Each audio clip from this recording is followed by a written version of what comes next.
नमस्कार, आप देख रहे हैं सिटीजन आवाज। मैं हूं नीरज। अभी हम दरभंगा जिला स्कूल में हैं। दरभंगा की बात करें तो कोविड-19 में लगातार यहाँ 150 प्लस संक्रमित मिल रहे हैं प्रतिदिन। आपको बता दें कि देश में लगातार लाखों की संख्या में कोविड संक्रमित मिल रहे हैं और करीबन 3000 पार प्रतिदिन यहाँ मृत्यु हो रही है। तो अभी हम जिला स्कूल में हैं। आपको बता दें कि जिला स्कूल को कोविड सेंटर में तब्दील कर दिया गया है और हमारे साथ अभी कुंदन कश्यप जी हैं जो टेलीमेडिसिन के माध्यम से कोविड संक्रमितों का लगातार इलाज कर रहे हैं। आइए उनसे बात करते हैं कोविड को लेकर। सबसे पहले सर, सिटीजन आवाज में आपका स्वागत है। धन्यवाद। कोविड के कुछ लक्षणों के बारे में बताएं कि जो मरीज पाए जाते हैं किस तरह का उसके अंदर लक्षण पाया जाता है। कोविड के मरीजों में आम तरह से लक्षण के रूप में बुखार का आना, खांसी का होना, भूख नहीं लगना, गंध की कमी, स्वाद की कमी यानी मुंह में खाने का टेस्ट का पता नहीं चलना, ये सारी समस्याएं आती है। किन्हीं मरीजों में दस्त, पतला पैखाना होना, ये सारे कोविड के लक्षण अभी के समय में पाए जा रहे हैं। कुछ मरीजों में इसमें से कोई भी लक्षण परिलक्षित नहीं होते हैं, सिर्फ कमजोरी लेकर के लोग आते हैं। लेकिन मुख्य लक्षणों में अगर बात करें तो पहला बुखार, फिर खांसी और अगर ज़्यादा परेशानी होती है तो सांस की परेशानी आने लगती है। इन सब चीज़ों से हम कोविड के प्रति मान सकते हैं कि हमें कोविड हो सकता है। अगर ये सारे लक्षण आते हैं तो लोगों को जाकर के जाँच कराना चाहिए, डॉक्टर से संपर्क करना चाहिए। बात करें जिला स्कूल की तो इसमें किस तरह कितना अभी पेशेंट जो है मौजूद है। जिला स्कूल में यहाँ टेलीमेडिसिन सेंटर भी बिहार सरकार का कार्य कर रहा है। टेलीमेडिसिन सेंटर के माध्यम से जो भी दरभंगा जिला में मरीज हैं या अन्य जिला से भी जो मरीजों के जिनका DMCH में जांच हुआ है वो लोग जो कॉल करके यहाँ जो कॉल नंबर है उस पर फ़ोन करते हैं और उनको फ़ोन के माध्यम से उचित दवाइयाँ, सलाह जो होम आइसोलेशन में उनको दिया जाता है। अगर कोई मरीज की स्थिति गंभीर होती है, ऐसा वो बताते हैं फ़ोन पर या बात करने के दौरान उनके बात करने के क्रम में पता चलता है कि उनकी स्थिति गंभीर है, तो टेलीमेडिसिन में कार्यरत कर्मचारी और चिकित्सकों द्वारा उस ब्लॉक में जहाँ के वो पेशेंट हैं उनसे समन्वय स्थापित करके मेडिकल टीम भेजा जाता है। मेडिकल टीम भेजने के बाद उनका असेसमेंट किया जाता है, सुविधा मुहैया कराई जाती है और अगर आवश्यकता पड़ती है तो उनको एम्बुलेंस से पुनः अस्पताल पहुँचाने का भी कार्य किया जाता है। अब रही बात जिला स्कूल में जो कोविड केयर सेंटर जो अस्पताल के रूप में कार्य कर रहा है, उसमें अभी तक 35 टोटल हमारे यहाँ मरीज भर्ती हो चुके हैं, जिसमें से 29 मरीज ठीक होकर जा चुके हैं। तो 90+ हम मान के चलते हैं कि 90% से ज़्यादा हमारा सक्सेस रेट है, लोग ठीक होकर के जा रहे हैं। अतः लोगों में भय पालने की ज़रूरत नहीं है, सतर्कता की ज़रूरत है। राज्य सरकार, हमारा जिला के सारे चिकित्सक, पदाधिकारी, प्रशासन सभी लगे रहे हैं, जूझ रहे हैं इस चीज़ से और हम लोग काफ़ी हद तक जूझ करके इसको आगे हम लोग ना बढ़े इस बीमारी को, इसके लिए कार्य कर रहे हैं।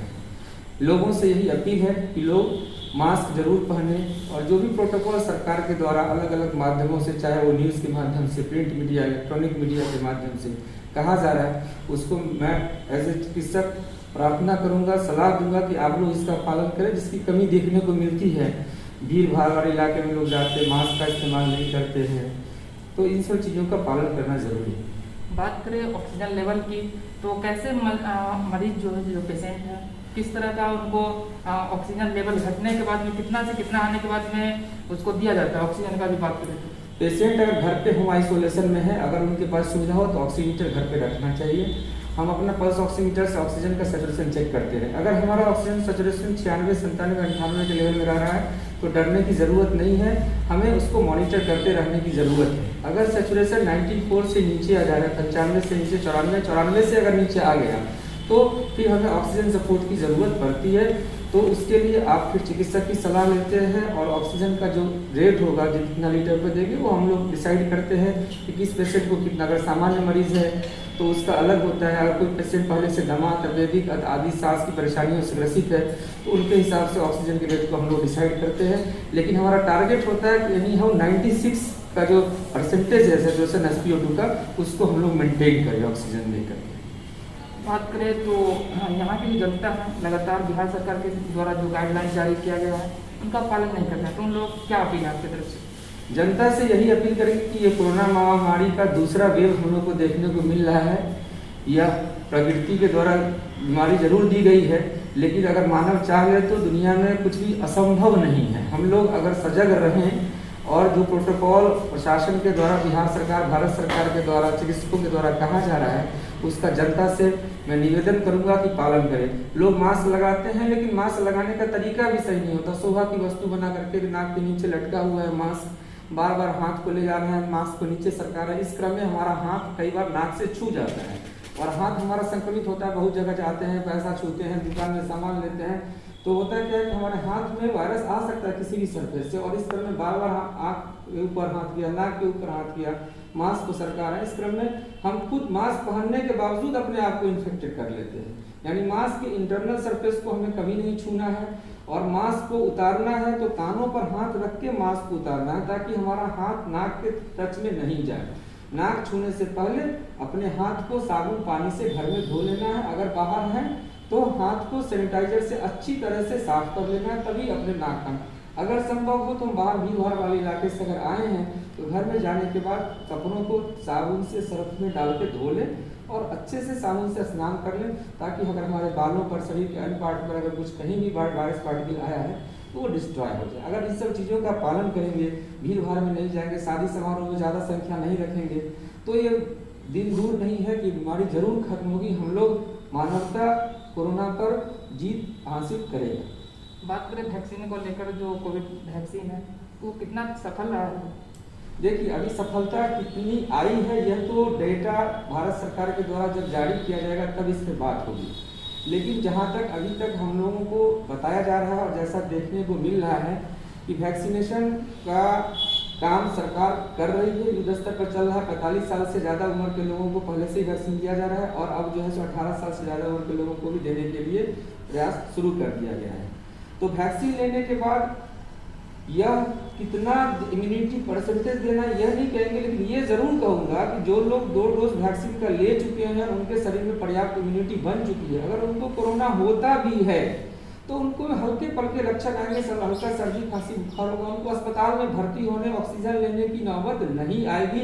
इतना तो जरूर कहूँगा कि उनको ये नौबत नहीं आएगी। यानी वैक्सीन हमें कोरोना के पास, हमारे पास कोरोना आएगा इसको नहीं रोक सकता, लेकिन कोरोना से मेरी मौत नहीं होगी, मुझे कोरोना के कारण आईसीयू में नहीं जाना पड़ेगा, इस चीज से वैक्सीन अवश्य रोकेगा। अतः मैं लोगों से अपील करूंगा कि वैक्सीन जरूर लें, क्योंकि आज के समय में कोरोना का बचाव सिर्फ वैक्सीन है, सिर्फ वैक्सीन है और सिर्फ वैक्सीन है। बात करें जो लोग पॉजिटिव है कोरोना, तो उससे लेकर होम क्वारंटाइन है, तो उसमें क्या क्या उसको सावधानी बरतनी चाहिए, जैसे कि गर्म पानी पीना चाहिए और भी क्या क्या? जो लोग कोरोना संक्रमित हैं, होम आइसोलेशन में हैं, उनको सबसे पहले तो अपने आप को आइसोलेट करके रखना चाहिए। आइसोलेशन में रहना है। दूसरे घर के परिजन जो है, अगर एक ही घर में हम लोग रह रहे हैं तो कोशिश करें कि शौचालय अलग अलग हों, हम ताकि एक शौचालय में जाने से एक व्यक्ति से दूसरे व्यक्ति के परिवार में संक्रमण होने की आशंका बनी रहती है। घर में दूरी रखें, मास्क जरूर पहने रहें, खांसी करते समय मुंह पर रुमाल, कपड़ा आदि को डालें, और इस सब चीज़ों का अगर प्रयोग करते रहे। घर में अगर बुखार आता है तो पैरासीटामोल के टैबलेट खाने हैं। इम्यूनिटी बढ़ाने के लिए सीजनल फ्रूट्स, वेजिटेबल्स, पर्याप्त मात्रा में पानी, गर्मी का समय है, डिहाइड्रेशन ना हो इसके लिए पानी सब पीने की जरूरत रहती है। इन सब चीज़ों का ख्याल रखना है। और अगर आपको बुखार 3 दिन से ज़्यादा रहता है तो फिर चिकित्सक की सलाह लेना है। टेलीमेडिसिन के नंबर पर कॉल करके पूछ सकते हैं, उनको सहायता मुहैया कराई जाएगी।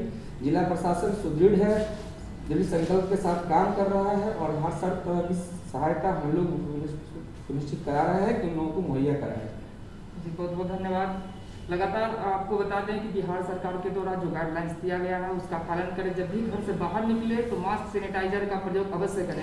लगातार देखते हैं कि जिस तरह से नाक के नीचे मास्क का प्रयोग करते हैं, तो आपको बता दें कि लगातार कोरोना संक्रमित में लगातार संख्या बढ़ रही है, मौतों की यात्रा में लगातार तांडव मचा रही है। तो इसीलिए आप लोग से लगातार हम लोग अपील करते रहते हैं कि जब भी घर से बाहर निकले तो सोशल डिस्टेंसिंग का पालन करते हुए मास्क और सैनिटाइजर का प्रयोग अवश्य करें।